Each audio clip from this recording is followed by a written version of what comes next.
days I'm gonna bolt a 2x6 right in there like my dad did. Like that curve. I swear I'd never live in an addition with round curves. My name's Jon Bahr, and I'm a ceramicist and a picture painter and a contractor, paint contractor. I paint houses, restore them. I used to just paint, but it's getting so in my old age. If I don't know how to do it, I got a buddy that does, and we're getting to be all around restoration. I must admit, I prefer 100-year-old homes.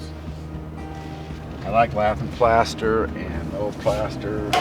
Just like when I do my artwork, not only am I trying to do something beautiful, but also the technical part.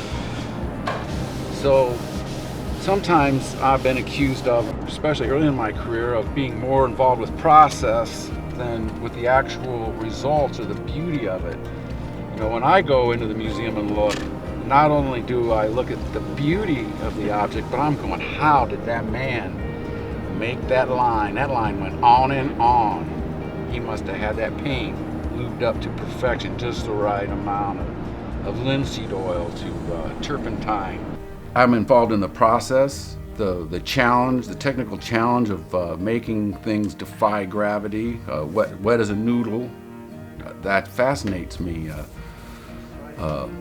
There's something about shapes that give me an emotional charge. I can't explain what it is, but well, it's probably because it's shaped like a female body, but that shape's, I'm drawn to that shape. I can't stop making it.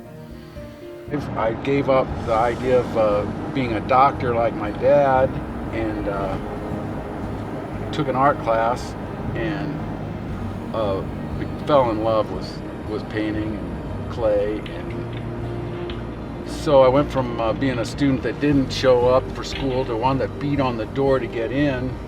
You know, it used to be really hard and dissatisfied. Now, you know, I'm not dissatisfied. I know that I don't, it's not my job to judge whether this piece is beautiful or not, especially right at the moment of conception. It's my job to learn the technical part of it and move on to the next one, and then the aesthetic judgments are the next day. When I was younger, I thought I was a persecuted artist that felt like was neglected and no one cared about art. Now I know there's lots of people that care about art, get out there and sell it, and I got lots of friends that make a good living from it. It's important to a lot of people. The communities put their money where their mouth is and save the arts. There's no way to take arts away. It's ingrained, you know. When you're a young art student, you feel persecuted and no one cares, but maybe it's because you're no good yet. You'll sell it, just keep trying.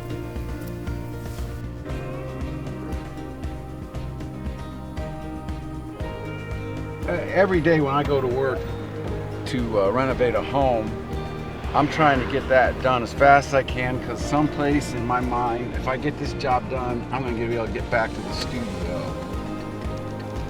Everything I do is to get back to the studio. I've been here in the studio so long, manipulating materials, that I don't ask why anymore. There's no why. That's what you do. I'm happiest when I'm here. Because of my many times of love process just as much as I do the results.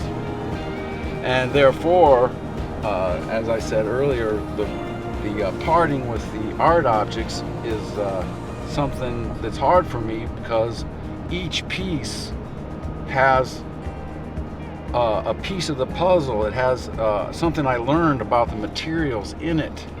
It's a journey, and each piece teaches you something.